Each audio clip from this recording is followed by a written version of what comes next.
दोस्तों, क्या आपको पता है कि आपकी आत्मा और आपका मन दोनों बिल्कुल अलग हैं और आपकी आत्मा हमेशा आपके मन का मार्गदर्शन आपके अच्छे भविष्य के लिए करती रहती है। आप में से प्रत्येक इंसान को हर समय आत्मा निर्देशित करती रहती है। अब आप कहेंगे, लेकिन आत्मा अगर हमारे मन को डायरेक्शन देने की कोशिश कर रही है तो इस डायरेक्शन को हम पहचाने कैसे? तो इससे पहले आपको एक बात समझने की जरूरत है कि आपका मन हर समय कुछ न कुछ विचार करता रहता होता है और उन विचारों से ही आपकी वास्तविकता बनती है। जैसे आप कभी अपने पुराने दोस्त के बारे में सोच रहे होते हैं तो या तो कुछ घंटों में आपका दोस्त आपको मिल जाता है या उसका फोन आ जाता है और आप सोचते हैं कि ये तो संयोग से हुआ है और आप उसे कहते हैं कि तू तो घिस घिस के मरेगा, तेरे को याद कर रहा था, तू ही आ गया, तेरा ही फोन आ गया, तू ही मिल गया।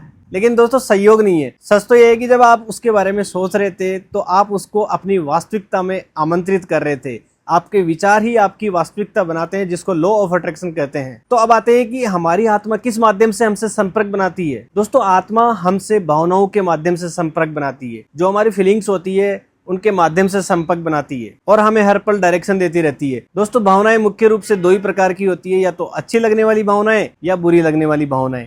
जब हम अच्छे विचार कर रहे होते हैं तो हम खुशी वाली भावनाओं में होते हैं, क्योंकि हम अपलिफ्ट करने वाले विचार सोच रहे होते हैं। तो भविष्य में हमारे साथ बहुत अच्छी घटना होने वाली है, क्योंकि हमारे विचार ही हमारी वास्तविकता बनाते हैं। अगर हम अच्छा सोच रहे हैं तो भविष्य अच्छा ही होगा। तो हमारी आत्मा हमें खुशी वाली भावनाएं देकर इशारा करती है कि आप ऐसे ही अच्छे विचार सोचते रहें, इन विचारों की संख्या और ज्यादा कर दें, क्योंकि ऐसे विचार सोचने से भविष्य में आपकी जो रियलिटी बनेगी वो बहुत ही अच्छी होगी। जब हम अच्छा विचार सोचते हैं तो हमें सब कुछ अच्छा लगता है, क्योंकि हमारी आत्मा हमारे विचारों से सहमत है। और इसके विपरीत जब हम भविष्य में हमारे साथ कुछ बुरा होने वाले विचार सोचते हैं तो हम दुखी होने वाली भावनाओं में होते हैं, दुखी महसूस करते हैं, क्योंकि हम डिमोटिवेट करने वाले विचार सोच रहे हैं। तो भविष्य में हमारे साथ बहुत बुरी घटनाएं होंगी, क्योंकि हमारे विचार ही हमारी वास्तविकता बना रहे होते हैं। तो हमारी आत्मा हमें दुखी वाली भावना देखकर हमें इशारा करती है कि ऐसे विचार मत सोचो, अपने विचारों को बदलो। हमारी आत्मा हम जो अभी विचार सोच रहे हैं उससे सहमत नहीं है। आत्मा हमें बार बार ये इशारा करती है कि अच्छे लगने वाले विचार सोचो। अगर तुम ऐसे ही विचार करते रहे तो भविष्य में सब कुछ गड़बड़ हो जाएगा। तभी तो जब हम कुछ बुरा होने का अंदेशा सोचते हैं तो हमारे सीने में जकड़न बढ़ जाती है, श्वास छोटी हो जाती है, हमें सब कुछ बुरा लगने लगता है, टाइम पास नहीं होता। दोस्तों, यही बुरी भावना है, यही बुरी भावना है जिससे आपकी आत्मा आपको इशारे कर रही है कि अपने विचारों को बदलो। दोस्तों, विचारों को बदला जा सकता है, रोका नहीं जा सकता, क्योंकि जिस भी विचार को रोकने का प्रयास हम करते हैं